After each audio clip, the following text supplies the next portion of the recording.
Anyways, we'll just dive right in because today I got a full packed agenda today. And it sounds, when you come in here, the reason why I like this is because I want to share something with you. This is one of the things that I've done that for whatever reason has gotten a lot of response, right? It's been out of a lot of things. A lot of people have reached out and it's touched and connected with a lot of people.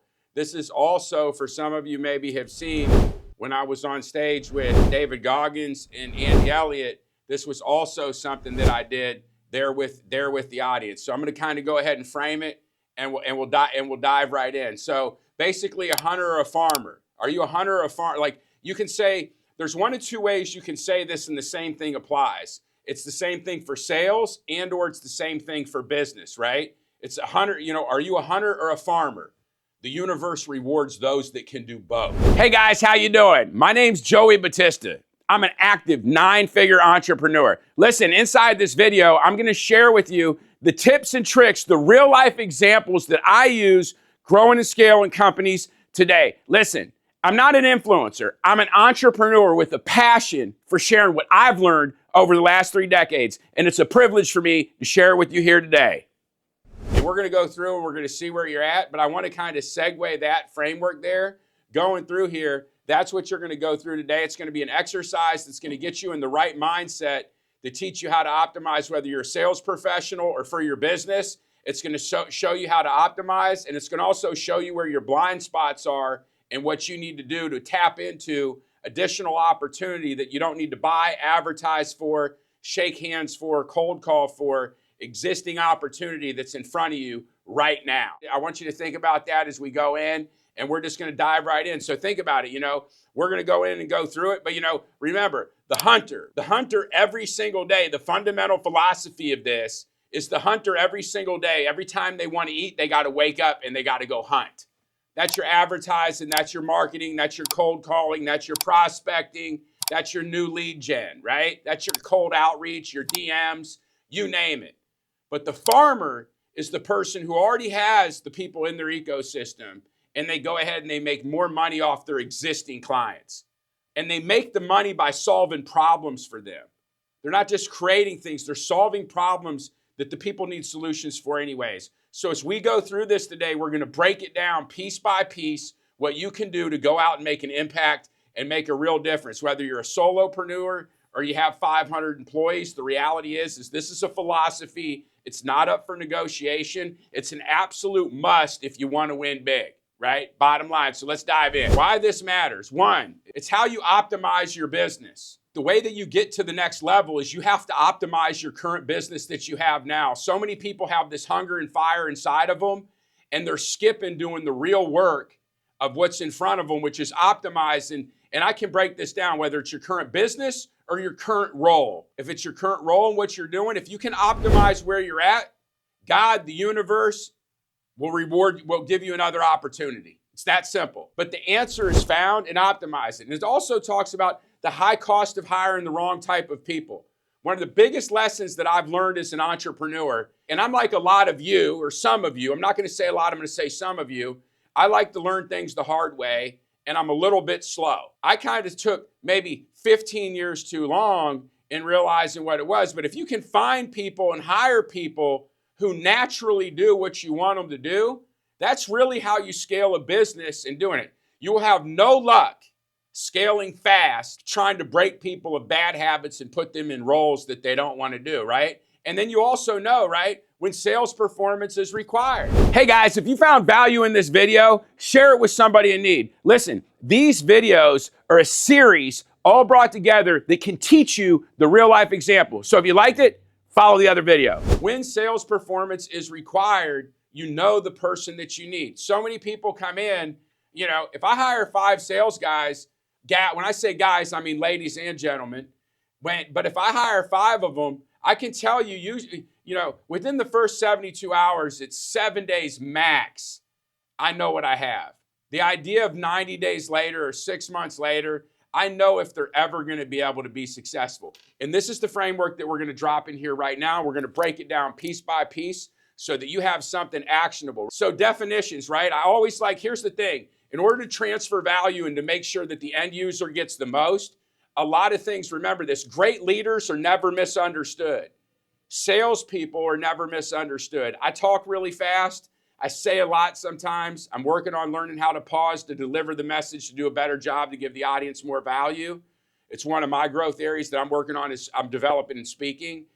But I want to make sure that I'm crystal clear when I'm doing this, because I want you to go out and I want you to get the immediate value first in your mindset here, but then as you interact and engage with your team. I'm really proud of this work here, and it's really transformational when it's really dug deep into.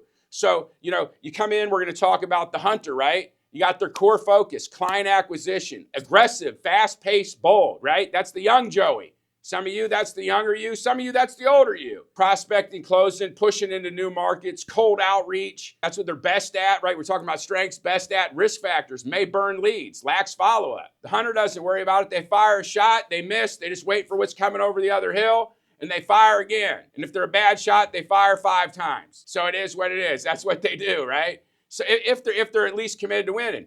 And they thrive in startup mode, rapid growth, outbound heavy. The hunter can thrive in chaos. That's a superpower of mine, but that didn't serve me all the way through. I had to develop some of these sales skills as I grew as an entrepreneur. And that's what I'm going to share with you guys, because this really has been fun for me. And it's been fun coaching people and entrepreneurs and seeing them develop these skill sets and win back their time, win back their life, and really start to overcome challenges they previously couldn't. So they wouldn't. And the other ones, it's metrics driven, right? You're talking about for the hundreds, it's new leads, closes, first time sales. That's it. So here's the thing. Now you get into the core focus of the farmer, right? When I think of a farmer, I go to the farmer's market and I go see a guy. He lives up in Pennsylvania. He lives in Amish country. I buy all summer long, I'm fortunate enough to buy all my fruits and vegetables from one farmer. He grows them himself. We've been doing it for the last 5-6 years, maybe 7 years. When he goes ahead and he makes sure when he buys beef, he gets a grass-fed cow, and it's just him and his wife now. His kids are grown.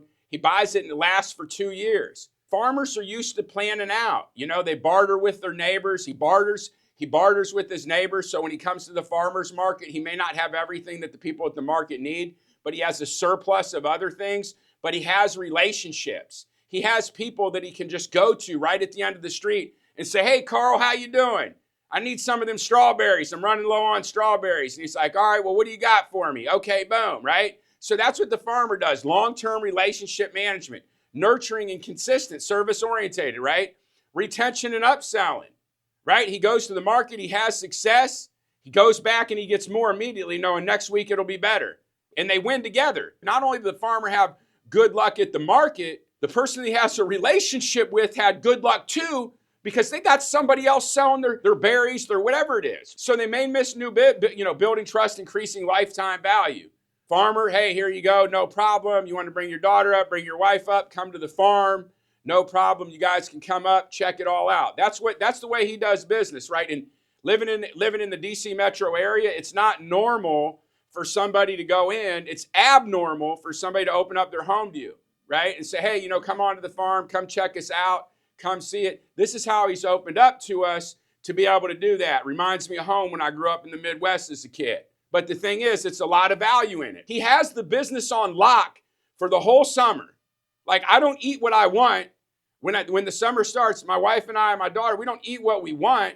We eat what he has, what he's grown fresh. So we just show up and buy from him based on his established goodwill, knowing that we can't get these fruits and vegetables nowhere else. And they're the most amazing tasting, and they're the healthiest for us and our family. So that's what I want you to think. Think of that added value. The reason why I'm going into graphic detail with this is because I'm telling a story, because I want you guys to go ahead and think about it. You all have amazing things, whether in your businesses, in yourself, in your teams that you do. How can you share this with people who have already transacted with you and enrich both your lives and your experience and make money in the process? So we'll get in here. And then may miss new business opportunities. Sometimes the farmer's like, whoa, a lot of money, that's just not for me. So we're going to maybe put that one on the shelf. Me and the farmer maybe disagree a little bit there, but that's where we're going to get into the next phase. We're going to talk about that. Mature markets, account management roles.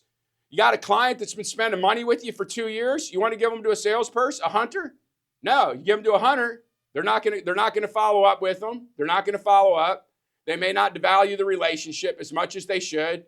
They're not going to take care of them. But now all of a sudden they get in here, you're looking at repeat sales, upsells, and client retention. This is one of the things, this is the biggest opportunity. This opportunity right here, just so you know, in the last 2 years has been worth millions of dollars to me personally and every single person I know, especially as some of the markets slowed down and the economy slowed down. It became essential because remember something. I want you to think repeat sales, upsells, and client retention. If you're in a market where you got a lot of inflation and your money's a little bit tighter, you can't afford to make a bad buy. You don't have the surplus as a consumer. So if you know you have a trusted person, and no matter what it is, if they're more or less or whatever, but you know you're getting a guaranteed result and you know what you're getting, then you can go ahead and do that. So the people that have been winning in these markets right now in a big way, not to mention your advertising costs from a business aspect is way less. That's the other way. So when we talk about optimizing a business or optimizing as a salesperson, right? Think of it whether you're a business, you look at expenses and ads come down. And when you're leading, look at your team. If they got to make less calls, less busy work, and more results work, that's what you're talking about here. And a lot of this right here, another thing that we've actually went in here and really been laser focused on is building out a massive AI automation email campaign, every single thing for all industries, right? So the thing is, it's been a really big deal because this is the piece that you want to make sure you're nurturing, and you want to make sure that you're giving your offers and everything to your best clients and or customers. But I want to strike on one thing, right? So as you're going through here, we'll get into a self-assessment, but when you're going through here, I want you to think about something, okay? What is it right now? Like, which one are you? You know, which one is your team? Which one is the person that you have your primary revenue person responsible for the money? Which one are they? So if you have a farmer at the primary, at the trigger point, that may not be the best. But at the same point in time, if you already have an established clientele and you're just managing a customer base, then a farmer's going to be phenomenal at that. Now, here's the thing. Every now and then, you'll get one of those people that have developed and grown, and they've got both. So that's the thing that you want to think about. So here's the thing. Here's the myth, right? It's about farmers. Hunters are always aggressive and pushy. No, that's not true, right?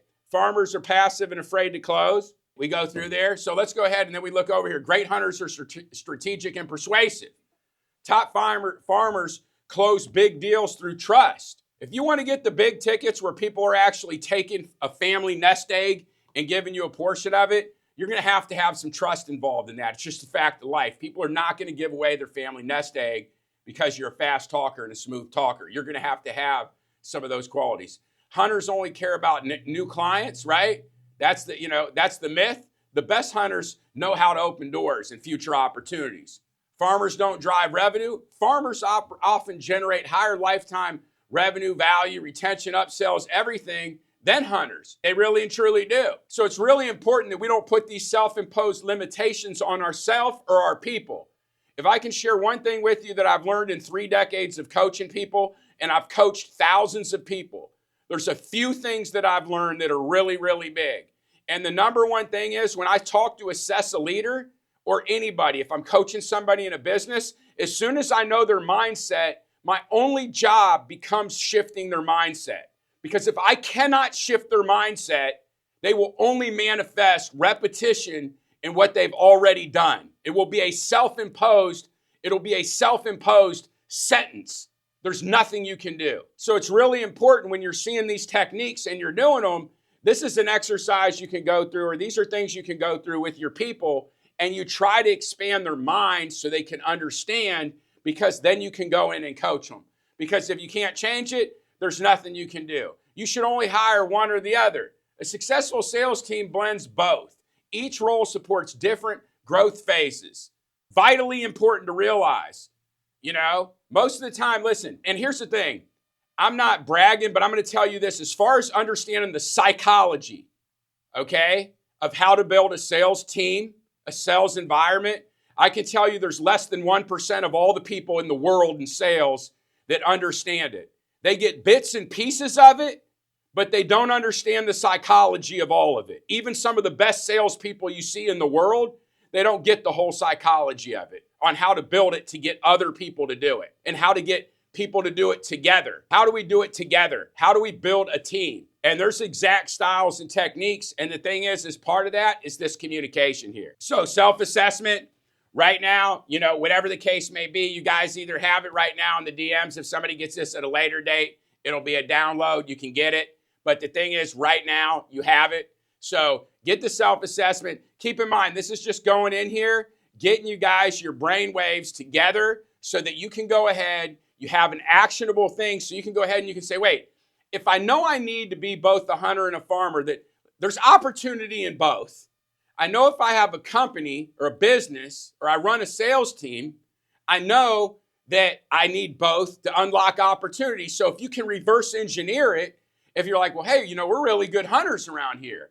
And, we're really good hunters around here, but, we're not really farming. We're not optimizing the business on the back end. We don't have upsells. We don't have owner loyalty, customer loyalty. We don't have these things. We're not raising our lifetime value of the client. We're not going ahead and raising our average amount spent. It's really important. Now you can zero in and you can seek out that skill and you'll get a lift. See, that's the purpose of the exercise. Whatever you don't have, that's your opportunity. It's not about feeling sad for yourself or saying, I know I should have done it. No, it's about going ahead and doing it. And so keep that in mind. And listen, I hope there's a ton of value in that for everybody. So here's the thing. Now we're going to go ahead and we're going to dive into the second half right here. So this is where it's going to get a little bit deeper. Hey guys, if you found value in the video today and you'd like to see more of them, like, subscribe, or share now.